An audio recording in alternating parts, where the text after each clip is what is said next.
There is a car company that most people in America have never heard of, cannot pronounce, and have certainly never seen on their street.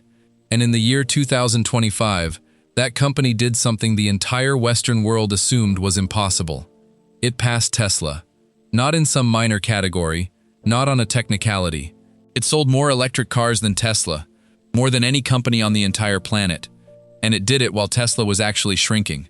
The company is called BYD.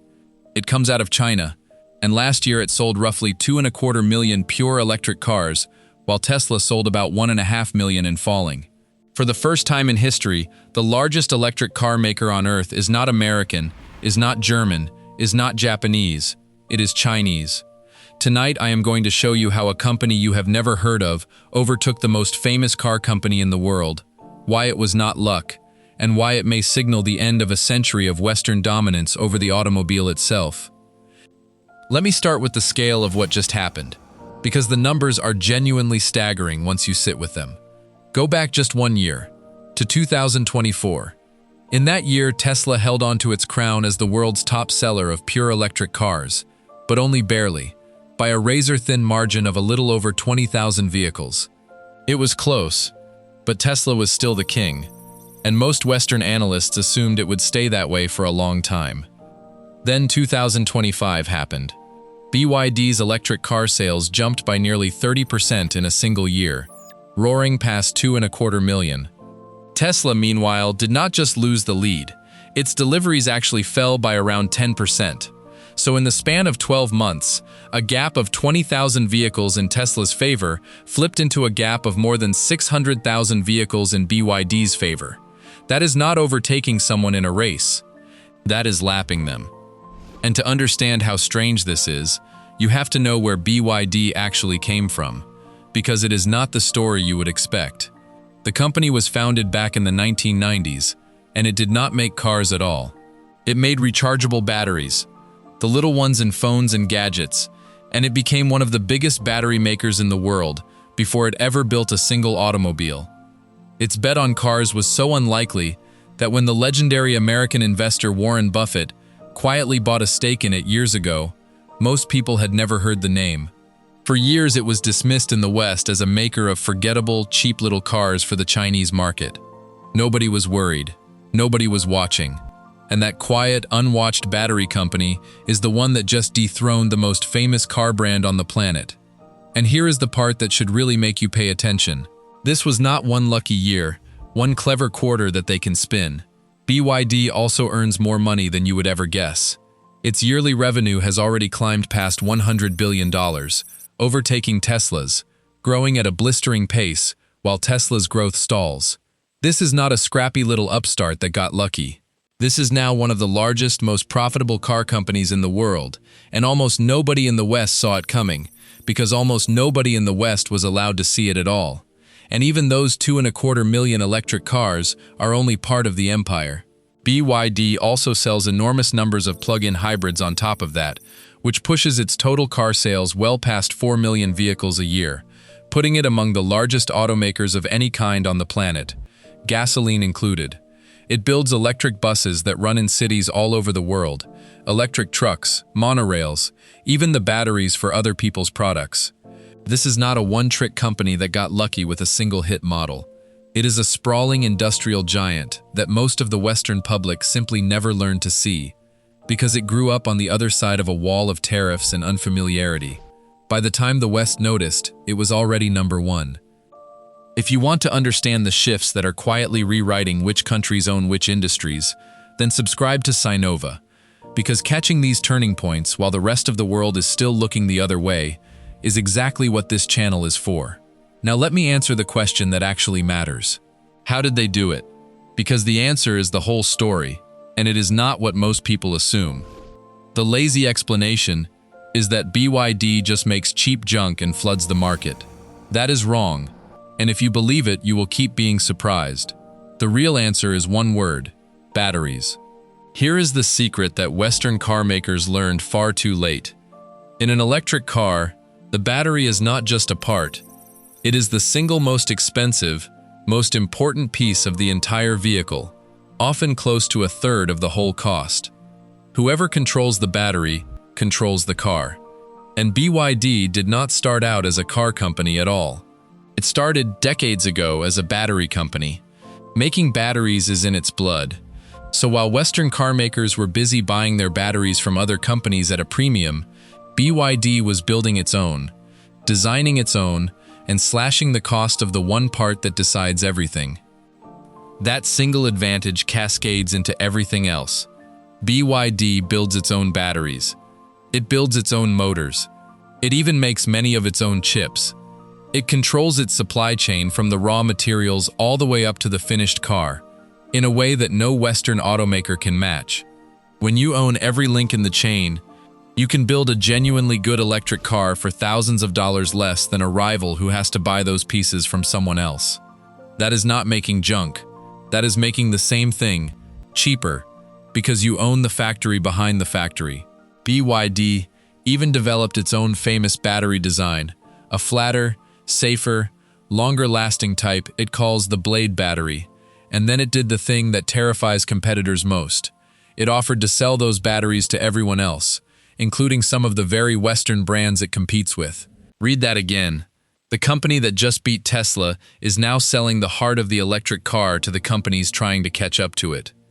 And it is worth seeing just how good these cars have quietly become, because the image of the cheap Chinese box on wheels is years out of date.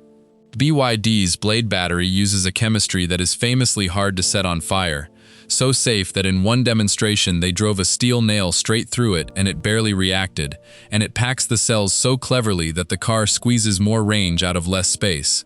The company has also rolled out charging technology so fast that it can add hundreds of miles of range in about the time it takes to buy a coffee. And its lineup runs from a tiny city car that costs roughly the price of a nice used vehicle in America, all the way up to genuine luxury models that can float across shallow water and dance in place on 4 independently controlled wheels. Cheap when you want cheap, and startlingly advanced when you do not. Here is the re-hook, the thing to hold on to through the rest of this. The reason BYD won is not a mystery of culture or cheap labor or some unfair trick, whatever the headlines tell you. It is a boring, brilliant, and completely repeatable strategy. Own the battery, own the supply chain, build good cars cheaply, because you control the expensive part. Tesla understood this once, and it built its own battery factories too. But BYD took the same idea, backed it with a country's full industrial might, and simply ran harder with it than anyone thought possible. Now let me show you the moment that truly rattled Western boardrooms, because it was not in China at all. It was in Europe. For years, the comforting story was that Chinese cars might win at home in China, where they had a natural advantage, but they could never win in the sophisticated markets of the West, against the great European brands, on European soil. Then, in 2025, BYD outsold Tesla across Europe for the first time ever, and it did it under a punishing handicap. The European Union, worried about exactly this, had slapped BYD with a tariff of around 17%, more than double the roughly 8% duty Tesla pays. So BYD was forced to fight with one hand tied behind its back, paying far more just to enter the market, and it still won. Its sales in parts of Europe did not just grow, they multiplied several times over in a single year, while Tesla's European sales collapsed. Analysts called it a watershed moment, and they were right.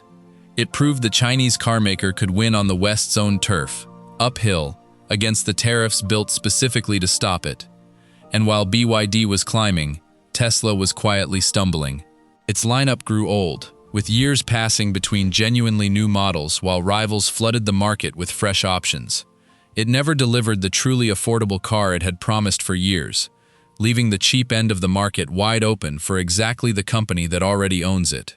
And its chief executive spent much of the last 2 years wading into bruising political fights that damaged the brand in some of its most important markets, driving away many of the very buyers who once lined up for it. Tesla did not lose only because BYD was strong. It lost because it wounded itself, took its lead for granted, and looked up one day to find a company it barely acknowledged had built more electric cars than it ever had. A crown is heavy, and Tesla quietly set it down. and I promised you honesty. So let me be fair and clear about what this does not mean, because the truth is more useful than the hype. BYD has not conquered America. In fact, you cannot really buy one there, because heavy tariffs and political walls keep Chinese cars almost entirely out of the United States market. That is a huge part of why the average American has never heard of the company that just became number one. So in the one market where Tesla is strongest, BYD is barely present. Tesla also still holds real advantages in its self-driving software, in its charging network, and in a brand that remains far more famous worldwide. And many of BYD's cars are smaller and cheaper than Tesla's, which flatters the sales numbers even as it means lower profit on each car. So no, this is not a total victory. Tesla is wounded, not dead. But the myth, the comfortable Western myth that the future of the car would naturally be led from California or Germany, took a blow last year that it may never fully recover from. Because step back and look at the bigger picture, and a pattern appears that goes far beyond one company. For 100 years, the automobile was the crown jewel of Western industry. America, Germany, and Japan built the cars the world drove, and building cars meant jobs, wealth, and power. The switch to electric was supposed to be the West's chance to keep that crown, to reinvent the car on its own terms. Instead, that switch is turning into the exact moment China takes the lead, because the electric car is really a battery on wheels, and China spent 20 patient years making sure it would dominate batteries. The country that controls the battery is now positioned to control the car, and through the car, one of the largest industries on the planet. This is not about one company beating another company. It is about a 100-year-old center of gravity in the world economy quietly beginning to shift east. And BYD is only the sharpest point of a much larger spear. China now accounts for well over half of every electric car sold anywhere on Earth, and it controls the supply chain behind them almost end to end. From the mines that pull out the raw materials, to the plants that refine them, to the factories that build the batteries the whole world's car makers quietly depend on.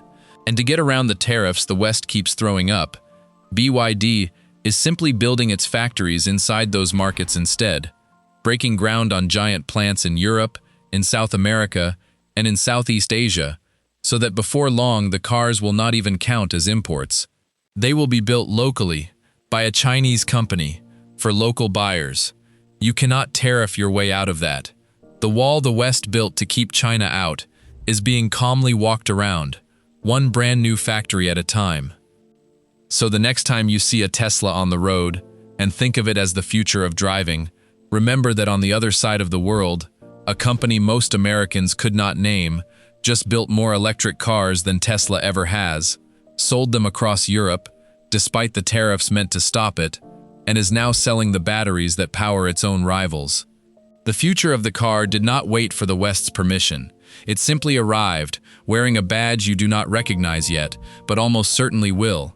If you want to keep watching this shift unfold, industry by industry, then subscribe to Sinova, and the next time someone tells you a Chinese company could never beat a Western icon at its own game, you can just say 2 words back to them: it already did.